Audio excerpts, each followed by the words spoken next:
اب نبی سے محبت کیسی ہونی چاہیے؟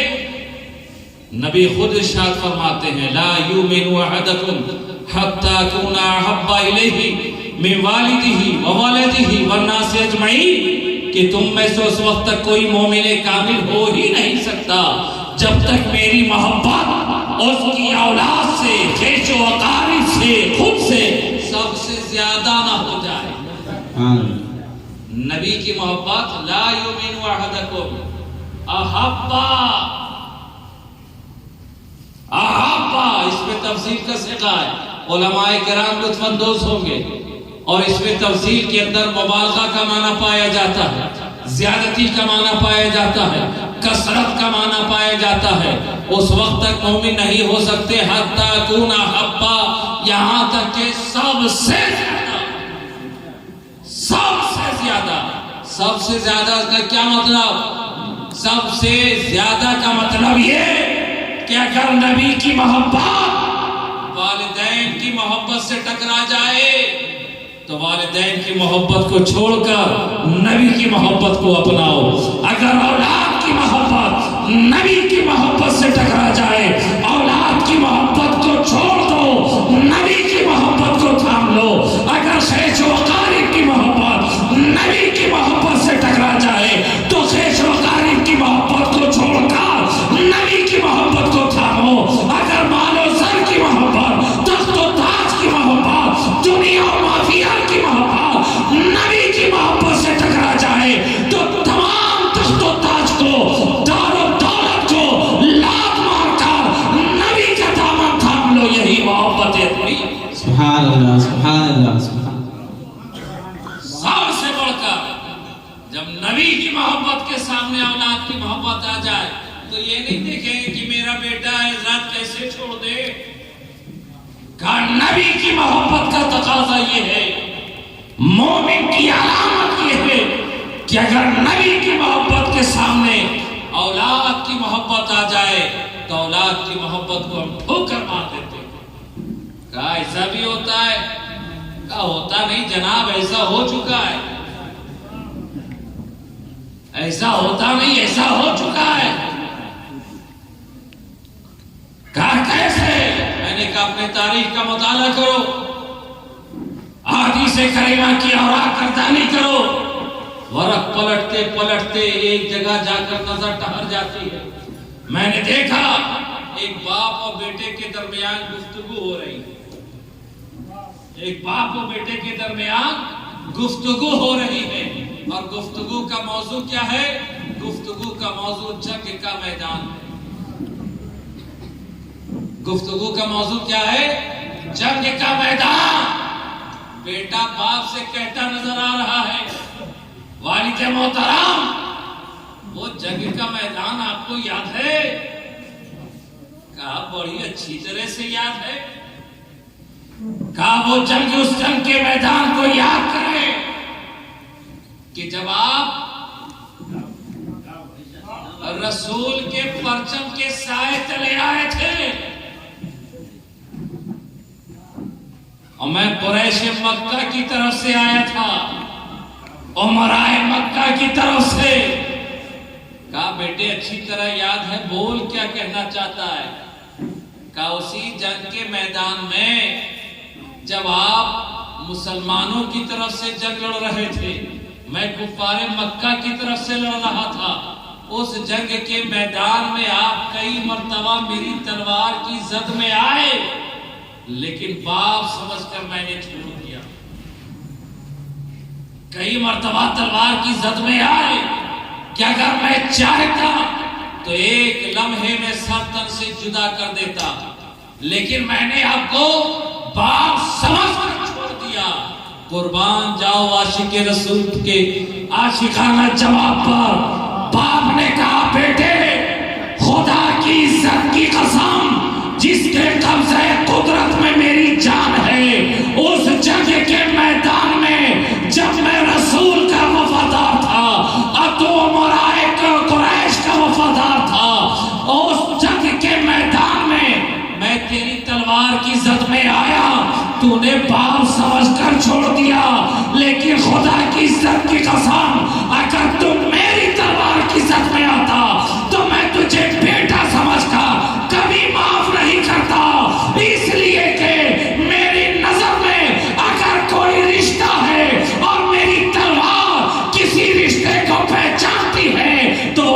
کی غلامی کرے. سبحان اللہ جو نبی کا وفادار ہے وہ میرا ہے، اور جو نبی کا غدار ہے اس کا فیصلہ ابو بکر کی تلوار کیا. سبحان اللہ سبحان اللہ. تو جب بیٹے کی محبت نبی کی محبت کے سامنے ٹکرا جائے تو بیٹے کی محبت کو چھوڑ کر نبی کی محبت کو قبول کر لینا، یہی مومن کی نشانی ہے. ہو سکتا ہے آپ کہیں یہ تو بال بچے کی بات ہے، لیکن انسان سب سے زیادہ تو اپنی جان سے محبت کرتا ہے. سب سے زیادہ جان ہے تو جہان ہے، جان ہے تو دنیا کی رنگینیاں ہے. اسی جان ہی کے لیے تو دنیا میں اتنی ڈرامے بازی ہے اپنے لیے، خود کے لیے. جب بات اپنے پر آتی ہے بڑے سے بڑے پہلوان بھی کنارہ کشی اختیار کر لیتے ہیں. جان کی محبت سے بڑھ کر، کہا بالکل جان کی محبت سے بڑھ کر.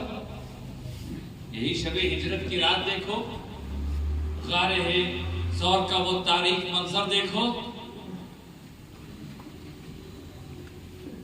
شب ہجرت کی رات جب اللہ کے رسول، واقعہ آپ جانتے ہیں صرف میں اشارہ کرتا ہوا گزر جاؤں، غار ثور کے قریب پناہ لینے کے لیے پہنچے.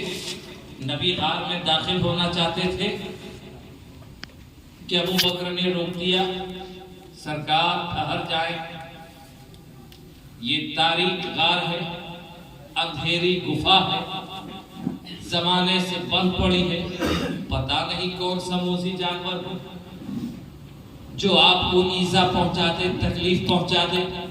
پہلے مجھے داخل ہونے دے، ہے نا، پہلے مجھے داخل ہونے دے. ابو بکر غار میں داخل ہو گئے، غار کی صفائی کی، صاف ستھرا کیا. غار کے تمام سوراخوں کو اپنے کپڑے پھاڑ پھاڑ کر بند کر دیے کہ سوراخ سے کوئی موذی جانور، نقصان پہنچانے والا جانور، کیڑا مکوڑا نہ آ جائے. تمام سوراخ بند کر دیے گئے.